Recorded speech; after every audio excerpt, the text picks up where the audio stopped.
लालू यादव की बेटी रोहिणी आचार्य ने परिवार में कलह के लिए 3 लोगों को जिम्मेदार बताया। तेजस्वी यादव, संजय यादव के साथ जो तीसरा नाम लिया गया वो है रमीज का। हम आपको बताते हैं ये रमीज नेमज कौन है और इसका आपराधिक इतिहास क्या है। रमीज यूपी के बलरामपुर का रहने वाला है, भंगा कला गांव का मूल निवासी है। रमीज की शादी बलरामपुर के पूर्व सांसद रिजवान जहीर की बेटी जेबा रिजवान के साथ हुई थी। रमीज नेमत का आपराधिक इतिहास 2021 में तब शुरू हुआ जब पंचायत चुनाव के दौरान 2 गुटों में हुए भीषण संघर्ष में रमीज नेमत के खिलाफ हिंसा, आगजनी और बलवा की रिपोर्ट दर्ज की गई। इसके बाद 2022 में तुलसीपुर के पूर्व अध्यक्ष फिरोज पप्पू की हत्या मामले में भी रमीज का नाम आया, मुख्य आरोपी बना। इसके ऊपर राष्ट्रीय सुरक्षा कानून के तहत भी कार्रवाई की गई, गैंगस्टर भी लगाया गया। रमीज नेमत के खिलाफ कौशाम्बी जिले के कोखराज थाने में हत्या का मुकदमा भी दर्ज है।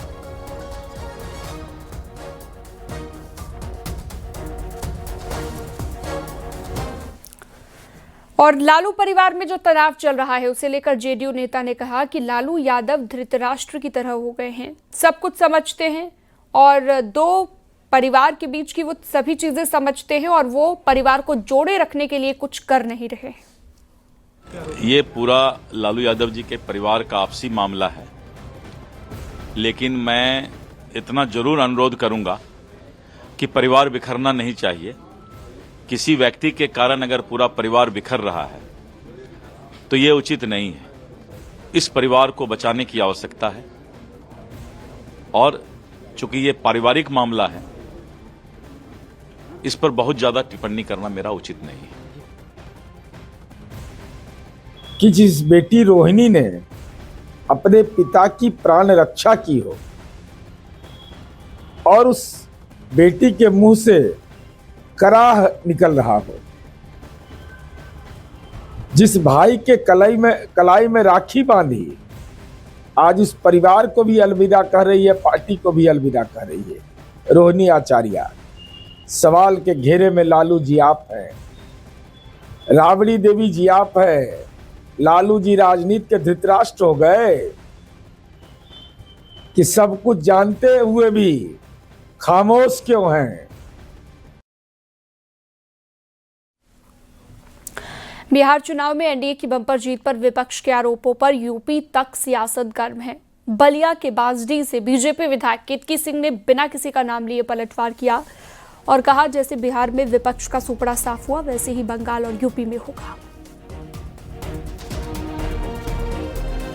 मिला है तो वो भी तो 30-30 हजार बांट रहे थे। ये हम तो 10 ही बोले थे, वो 30 बोल रहे थे।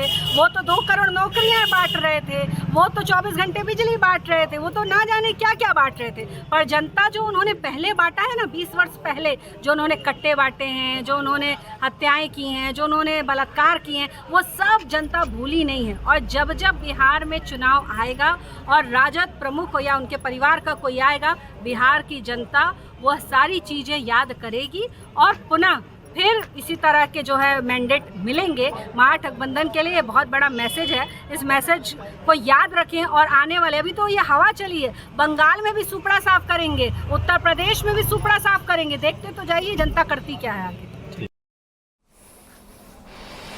बिहार चुनाव के नतीजों के बाद आगामी 2027 के चुनाव के लिए अमेठी में कांग्रेस पार्टी ने तैयारी शुरू कर दी है। अमेठी कांग्रेस कार्यालय में टैलेंट हंट प्रतियोगिता चल रही है।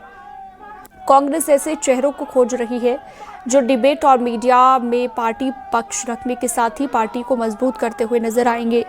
अमेठी जिला मुख्यालय स्थित गौरीगंज कांग्रेस कार्यालय में टैलेंट हंट से जुड़े प्रतिभागियों की बैठक जिला अध्यक्ष की अध्यक्षता में हुई। बैठक में 80 प्रतिभागियों ने हिस्सा लिया। सभी ने अपनी रुचि और क्षमता के अनुसार काम करने की इच्छा जताई।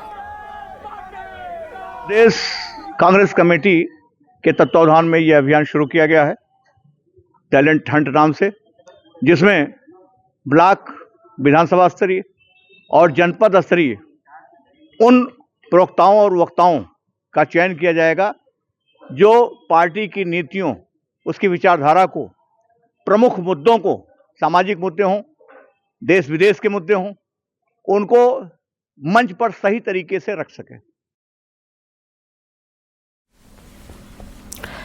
बिहार के नतीजों के बाद सियासी पाराहाई है। शाहनवाज हुसैन वर्सेस तारिक अनवर के बीच एक बड़ी बहस हम आपको दिखाएंगे न्यूज़ 18 के मैनेजिंग एडिटर अमिश देवगन के साथ।